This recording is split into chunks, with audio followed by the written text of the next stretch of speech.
दोस्तों, वीडियो को देखने से पहले आपसे एक विनती है। वीडियो को लाइक करें और चैनल को सब्सक्राइब करें, क्योंकि इंडियन पीपल चैनल पर आपको बस सरकारी खबरें मिलेंगी। केंद्र सरकार के कर्मचारी एमएसीपीएस और समयबद्ध पदोन्नति दोनों का लाभ नहीं ले सकते, सुप्रीम कोर्ट ने वसूली पर निर्देश जारी किए। सुप्रीम कोर्ट ने माना कि केंद्र सरकार का कोई कर्मचारी समयबद्ध पदोन्नति योजना के लाभ के साथ साथ संशोधित सुनिश्चित करियर प्रगति योजना के तहत वित्तीय उन्नयन के लाभ का हकदार नहीं है। कोर्ट ने कहा, वित्तीय उन्नयन के साथ साथ पदोन्नति के अनुदान को एमएसीपीएस में उचित रूप से ध्यान में रखा जाना चाहिए और इस पर विचार किया जाना चाहिए। ऐसा मानते हुए कोर्ट ने उन कर्मचारियों से वसूली के संबंध में निर्देश जारी किए जिन्हें एमएसीपीएस के तहत दोहरा लाभ दिया गया। साथ ही केंद्रीय सिविल सेवा संशोधित वेतन नियम 2008 के तहत ग्रेड वेतन भी दिया गया। नीचे दिए गए निर्देशों का विवरण।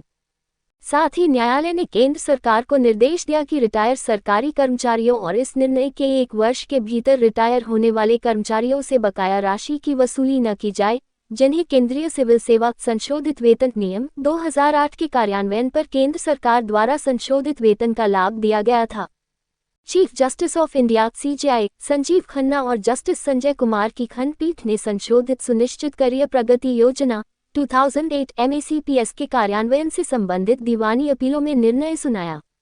एमएसीपीएस प्रत्येक सरकारी कर्मचारी को ज्वाइनिंग की तिथि से 10, 20 और 30 वर्ष की नियमित सेवा पूरी करने पर उन्नयन प्राप्त करने की अनुमति देता है। संक्षिप्त तथ्यों के अनुसार एमएसीपीएस के तहत वित्तीय निर्धारण केंद्रीय सिविल सेवा संशोधित वेतन नियम 2008 सीसीएसआरपी नियम के अनुसार है। मुद्दा यह उठा कि क्या एमएसीपीएस 1 जनवरी 2006 से लागू होगा, जिस दिन सीसीएसआरपी नियम लागू किए गए, क्योंकि कुछ प्रतिवादियों को 2-4 साल की सेवा पूरी करने के बाद संशोधन या उच्च वेतनमान के रूप में लाभ दिए गए।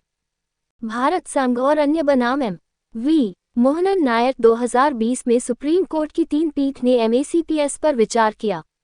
इसने एमएसीपीएस की तुलना एश्योर्ड करियर प्रोग्रेशन स्कीम (एसीपीएस) से की, जिसे 9 अगस्त 1999 से लागू किया गया। 8 अगस्त 2008 तक जारी रखा गया। इसने माना कि दोनों योजनाएं कई पहलुओं में भिन्न हैं, जिनमें 2 महत्वपूर्ण पहलू शामिल हैं।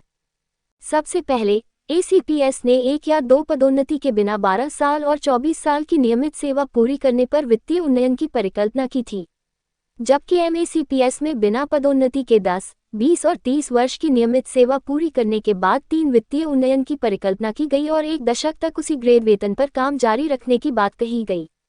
दूसरा, एसीपीएस के तहत वित्तीय उन्नयन सेवा में अगले उच्चतर पदोन्नति पद के वेतनमान के लिए था, जबकि एमएसीपीएस के तहत वित्तीय उन्नयन अगले उच्चतर पदोन्नति पद के संदर्भ में नहीं था, बल्कि वेतनमान में अगले उच्चतर ग्रेड वेतन के संदर्भ में था, जैसा कि सीसीएसआरपी नियमों के कार्यान्वयन पर अधिसूचित किया गया। इस निर्णय को न्यायालय के अन्य निर्णयों में विस्तृत किया गया, जिसमें भारत संघ और अन्य बनाम पूर्व एचसीजीडी वीरेंद्र सिंह 2022 शामिल है, जिसमें कहा गया कि एमएसीपीएस 1 अक्टूबर 2008 से लागू होगा।